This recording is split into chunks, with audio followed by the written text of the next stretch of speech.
coalition between PDDS or PDP with Lakas CMD? No. No? No, I cannot because nandyan si Marcos.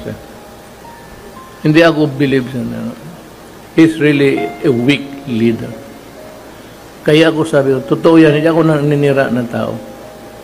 Talagang weak yan. Kasi spoiled child, only son. Of course, he can talk. He delivers English articulate. Pero ang aral kasi kung saan-saan sa labas. Pero kasabihin mo, may crisis, gano'n. He's a weak leader.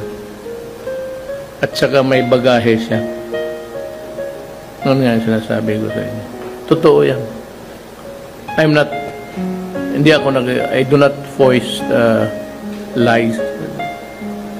Masisira ka. Pero bantay ka yan. Kamali ang Pilipinas na.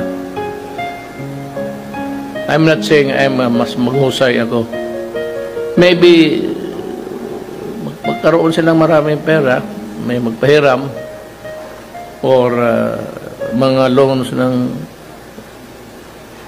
pwede yan sila. Pero kung sabihin mo yung governance, papuntang may gulo doon sa hulo, walang pumupunta doon. Katakot na lang yan punta